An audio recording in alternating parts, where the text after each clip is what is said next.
Environ 2 siècles s'écoulent après le moment où la stèle de Merenta évoque la présence des Israélites en Canaan. Les familles deviennent des tribus, leur population augmente.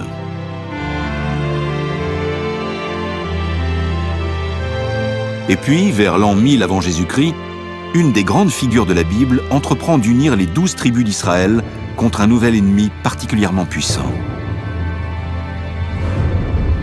David mit prestement la main dans son sac. Il prit une pierre, la lança avec sa fronde et frappa le Philistin au front. La pierre s'enfonça dans son front et il tomba la face contre terre. Premier livre de Samuel, chapitre 17, verset 49. La Bible célèbre David comme le berger qui abat le géant Goliath, l'amant qui convoite des fruits défendus, et le poète dont les psaumes lyriques sont encore récités aujourd'hui.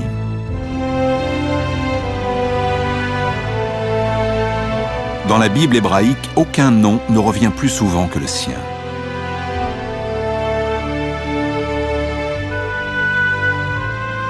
D'après les Écritures, David fonde un royaume qui s'étend de l'Égypte à la Mésopotamie.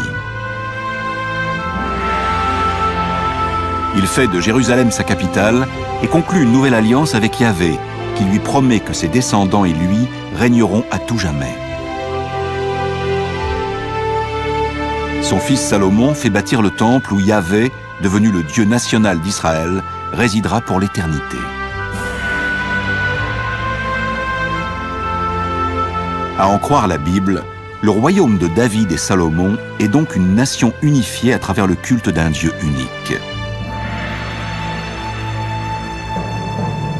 Les sceptiques disent qu'il n'y a pas eu de monarchie unifiée, que c'est une construction postérieure de la Bible et des historiens modernes.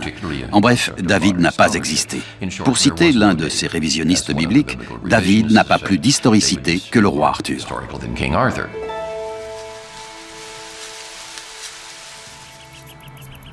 Mais en 1993, une découverte extraordinaire éclaire sous un jour nouveau celui que la Bible considère comme le plus grand roi d'Israël.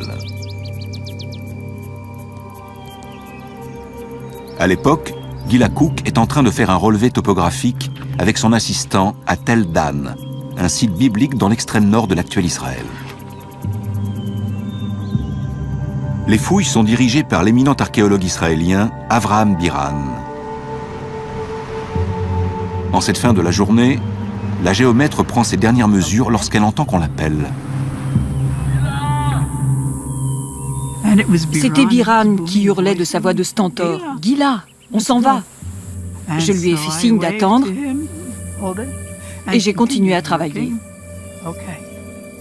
Biran l'appelant une deuxième fois, Gila Cook rassemble son matériel et commence à descendre la colline. À un moment donné, j'ai fait tomber mon sac et mon carton. Alors j'ai tout posé par terre. Mais quelque chose attire son attention. Une pierre, avec des marques qui ressemblent à des éraflures et qui sont en fait des inscriptions.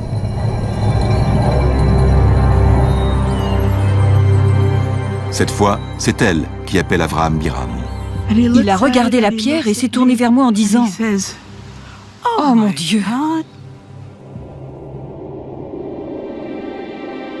Gila Cook a trouvé un fragment de stèle de victoire rédigé en araméen, une langue ancienne très proche de l'hébreu.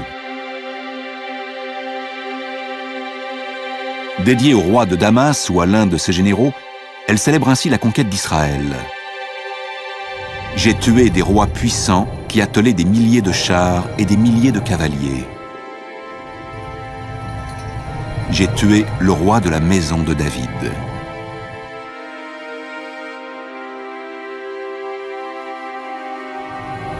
La maison de David.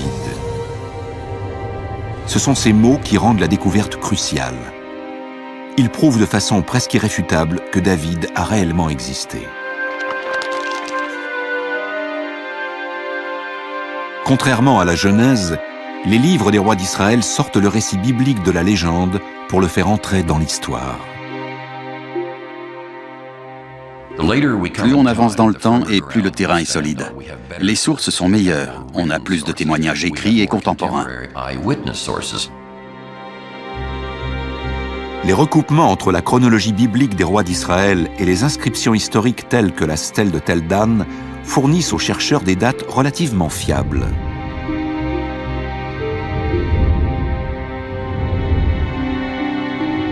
Le roi David est le plus ancien personnage biblique dont l'archéologie a confirmé l'existence historique.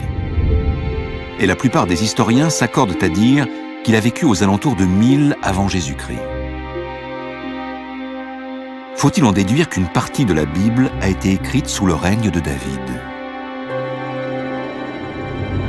Le premier abécédaire hébreu, découvert par Ron Tapi sur une pierre à Tel Zaït, offre un indice intéressant.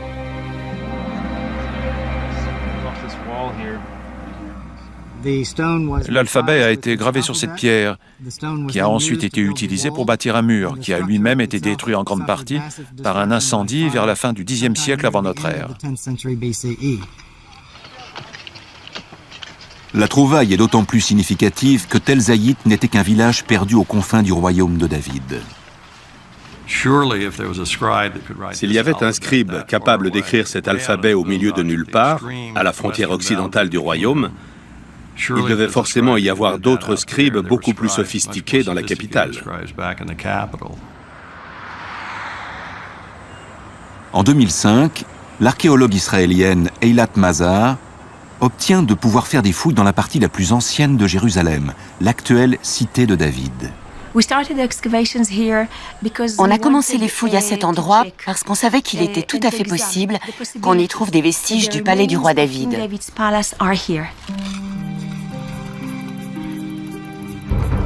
Dans cet endroit détruit et reconstruit à plusieurs reprises au fil des siècles, les chances de retrouver des vestiges bibliques sont minces.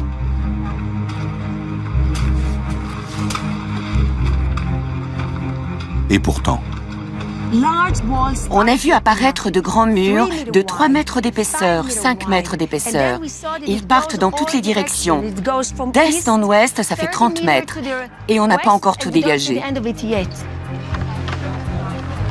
de tels murs proviennent forcément d'un ouvrage massif.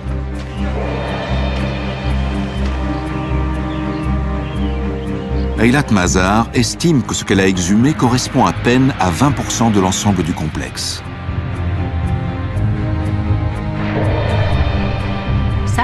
Une structure de cette taille témoigne d'une certaine centralisation et d'un vrai potentiel de construction.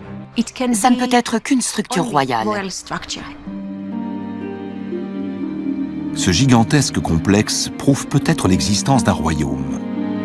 Mais s'agit-il bien du royaume de David ?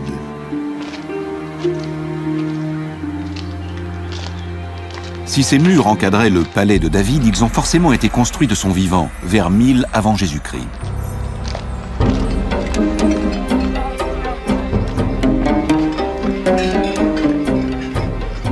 Le problème, c'est qu'on ne peut pas déterminer l'âge des pierres elles-mêmes. Les archéologues bibliques datent les ruines à partir des céramiques trouvées sur les sites.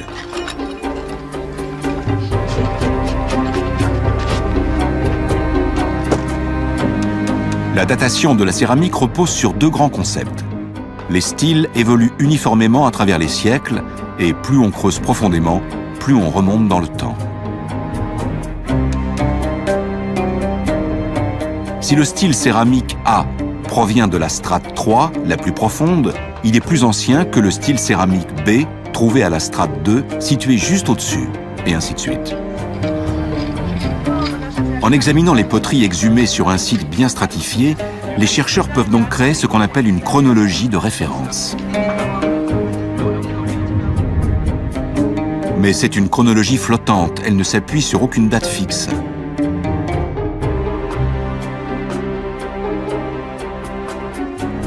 William Foxwell Albright, souvent considéré comme le père de l'archéologie biblique, s'est basé sur des événements mentionnés à la fois dans la Bible et dans les textes égyptiens et mésopotamiens pour attribuer des dates aux différents styles céramiques. C'est cette chronologie légèrement modifiée qu'Eilat Mazar a utilisée pour dater son énorme structure. La plupart des archéologues continuent d'ailleurs à s'y référer. Ce qu'on a trouvé, ce sont des céramiques typiques du Xe siècle. Des bols polis à la main, comme on le voit à l'intérieur. On a aussi un magnifique cruchon avec un décor noir sur fond rouge. C'est très important, parce que c'est un cruchon typique du Xe siècle. L'archéologue a-t-elle réellement découvert le palais de David? Elle énumère ses arguments. Le complexe est immense. Il est bâti en hauteur, dans la partie la plus ancienne de Jérusalem. Et d'après la chronologie d'Albright, les poteries datent du Xe siècle avant Jésus-Christ, l'époque de David.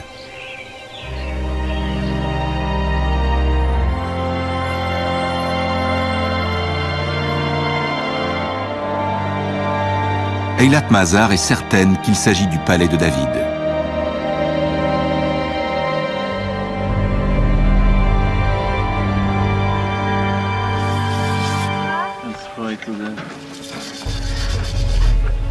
Mais sa conviction et l'existence même du royaume reposent sur l'âge estimé des fragments de poterie. Or, certains archéologues dénoncent un système de datation fondé en grande partie sur la Bible. Avant, les archéologues ne se fondaient que sur la Bible. La datation pose problème. Comment donner une date en archéologie? Il faut un point d'ancrage extérieur.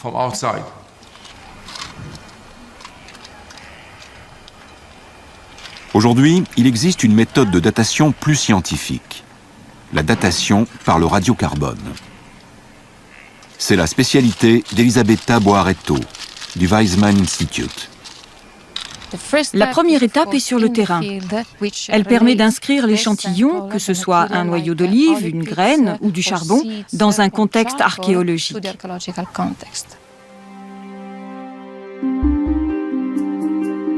Si on retrouve un noyau d'olive au même niveau qu'un objet en céramique, on peut utiliser le carbone qu'il contient pour dater la poterie. Quand un organisme meurt, son carbone 14 radioactif se désintègre selon un schéma connu. On peut donc calculer l'âge du noyau en mesurant sa proportion de carbone 14 par rapport à celle de carbone 12 et appliquer ce résultat à la céramique.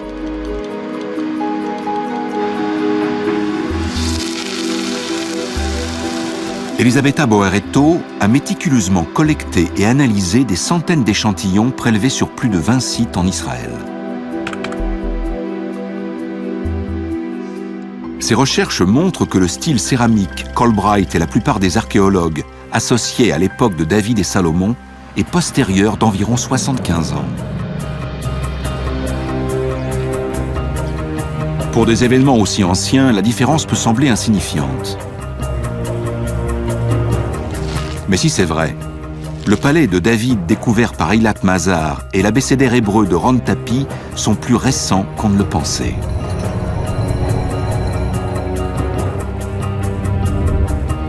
Ils deviennent contemporains du roi Omri, de son fils Akab et de l'épouse de ce dernier, l'infâme Jézabel, tous adorateurs du dieu cananéen Baal. Sans écrit ni palais monumental, le royaume de David et Salomon semble soudain très éloigné de la description qu'en fait la Bible.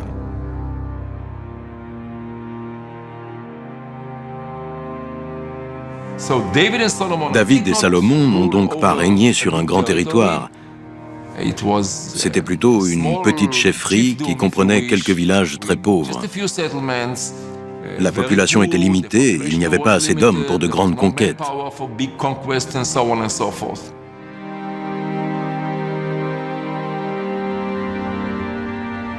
David ne serait donc qu'un petit seigneur de guerre à la tête d'une chefferie, et Jérusalem, sa capitale royale, qu'un simple hameau.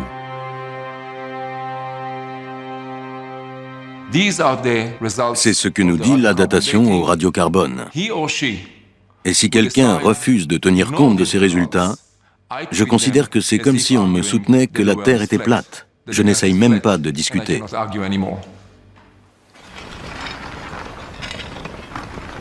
Mais ce n'est pas si simple. d'autres équipes ont analysé des échantillons de radiocarbone avec le même soin méticuleux. Et elles sont arrivées à la conclusion que le palais d'Eilat Mazar et l'abécédaire de Rantapi pourraient dater du Xe siècle, l'époque de David et Salomon.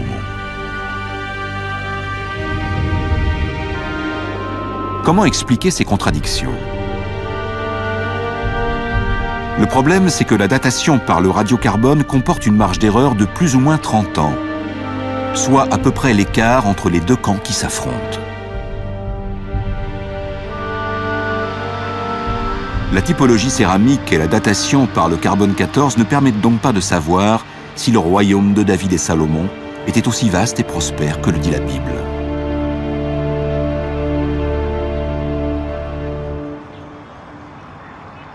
Heureusement, les Écritures contiennent d'autres éléments de réponse. Si David apparaît en conquérant, son fils Salomon reste avant tout un bâtisseur. Voici ce qui en fut de la corvée que le roi Salomon leva pour bâtir la maison de Yahvé et la muraille de Jérusalem, Hatzor, Megiddo et Gézer. Premier livre des rois, chapitre 9, verset 15.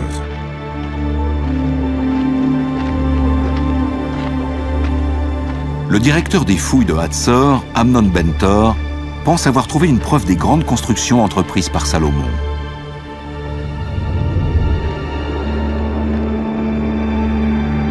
Les archéologues appellent ça une porte à triple tenaille. Il s'agit d'une entrée massive, flanquée de 2 tours et d'une muraille à casemate. C'est le prédécesseur d'Amnon Ben-Tor, Yigael Yadin, qui a découvert cette construction. Quand il a vu que c'était une porte à triple tenaille, Yadin s'est aussitôt rappelé qu'il existait une structure presque identique à Gézer et que l'université de Chicago avait trouvé cette porte-là à Megiddo.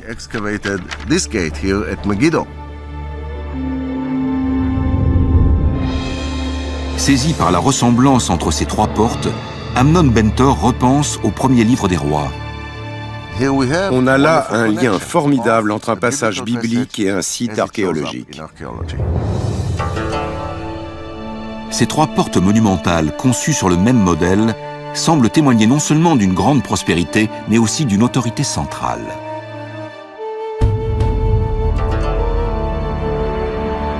Au fil des siècles, les Israélites ont d'abord formé des tribus, puis 2 royaumes séparés par une ligne nord-sud. L'édification de structures étonnamment similaires de part et d'autre de cette frontière suggère l'existence d'un pouvoir unique.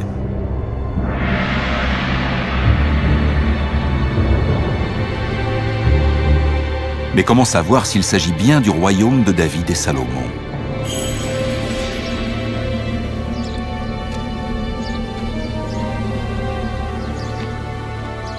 Une fois encore, il faut chercher la réponse en Égypte. Le coup de massue qu'on voit sur ce mur symbolise une campagne militaire du pharaon Shishak, ou Sheshonq, le fondateur de la 22e dynastie égyptienne. Le pharaon égyptien Sheshonq envahit Israël. Dans la Bible, l'événement a lieu précisément 5 ans après la mort de Salomon, sous le règne de son fils, Roboam. La 5e année du règne de Roboam, Shishak, roi d'Égypte, monta contre Jérusalem. Il prit les trésors de la maison de Yahvé et les trésors de la maison du roi. Il prit absolument tout. Premier livre des rois, chapitre 14, versets 25 et 26. Cet extrait fixe l'une des plus anciennes dates à laquelle l'histoire biblique et l'histoire égyptienne se recoupent. C'est en cela qu'il est particulièrement important.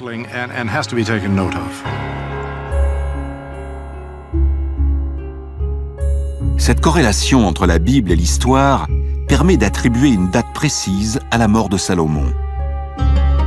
D'après la chronologie égyptienne, la campagne de Sheshonq remonte à 925 avant Jésus-Christ. Or, la Bible dit que Salomon est mort 5 ans plus tôt, c'est-à-dire en 930 avant Jésus-Christ. Ce qui prouve encore une fois que David et Salomon ont bien vécu au Xe siècle avant notre ère. Mais ces murs n'ont pas fini de révéler leurs secrets. Ces bas-reliefs, qui montrent des prisonniers enchaînés et des remparts, représentent les cités conquises par le pharaon Sheshonq en Israël. Gézer est l'une d'entre elles. Les archéologues y ont découvert la marque de fabrique de Salomon, une porte à triple tenaille.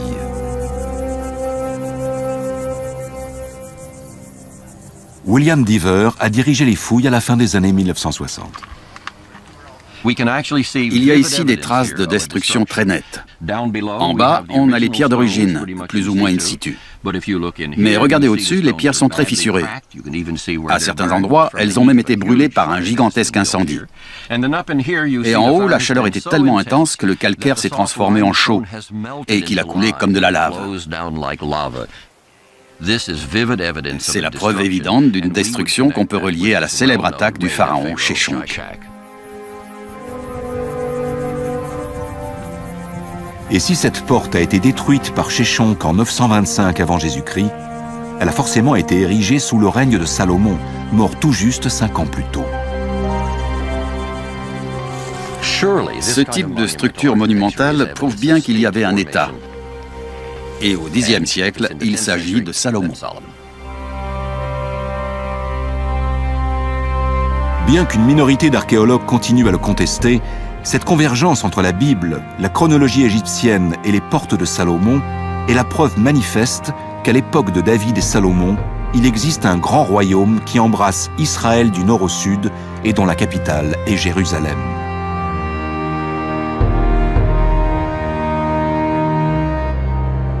Mais Jérusalem n'est pas seulement un centre politique.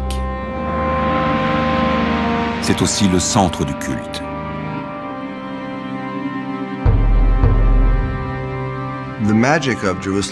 La magie de Jérusalem, c'est d'abord la magie du temple.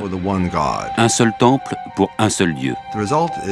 Et c'est pour ça que Jérusalem et le temple deviennent de puissants symboles non seulement de l'unicité de Dieu, mais aussi de l'unicité du peuple juif.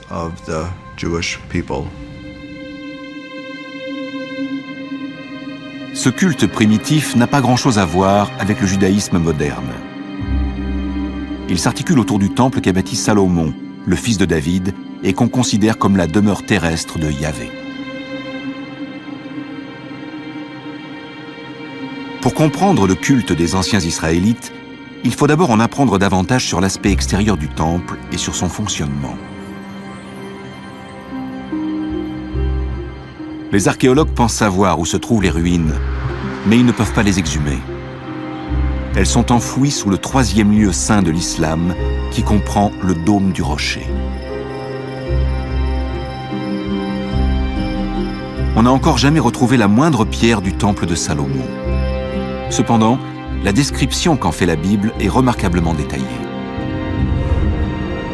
La maison que le roi Salomon bâtit pour Yahvé avait 60 coudées de long, 20 de large, 30 de haut. Dans la chambre sacrée, il fit 2 chérubins. Leur hauteur était de 10 coudées. Et il plaqua d'or les chérubins.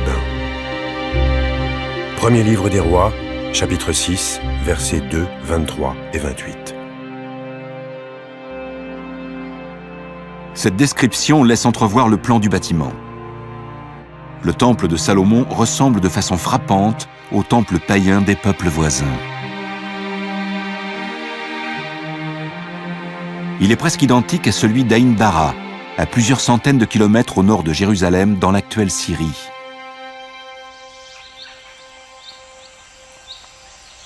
Ces dimensions sont comparables et le plan de sol est le même.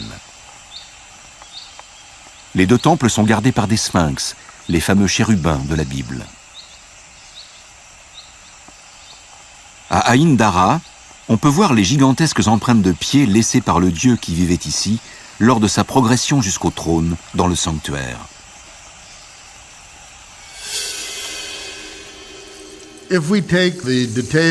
Si on met bout à bout les différents détails qu'on peut trouver sur le temple de Salomon dans le livre des rois et qu'on les compare avec les vestiges du temple d'Aïn Dara, je pense qu'on peut se faire une idée assez juste de l'aspect général du temple à l'époque de Salomon.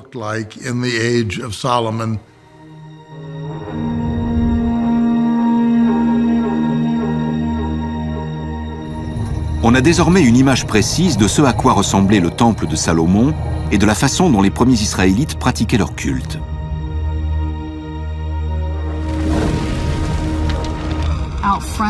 À l'extérieur, devant l'entrée, il y avait un immense autel. On passait ensuite sous un porche pour pénétrer à l'intérieur du temple. Il y avait d'abord une première chambre, le sanctuaire, et tout au fond, la chambre la plus sacrée, le Saint des Saints. D'après la légende, c'est là que se trouvait l'Arche d'Alliance contenant les tables de la loi.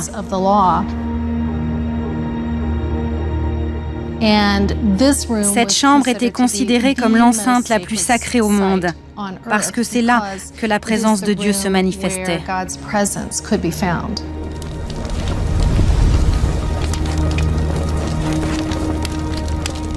Les premiers Israélites avaient une façon bien à eux de rendre hommage à leur Dieu.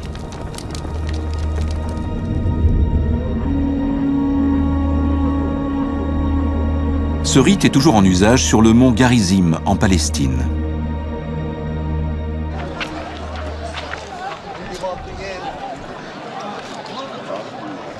Les Samaritains qui vivent ici affirment être les descendants directs des anciennes tribus d'Israël. Depuis plus de 2500 ans, conformément à leur tradition, ils pratiquent la forme archaïque du culte israélite. Le sacrifice animal.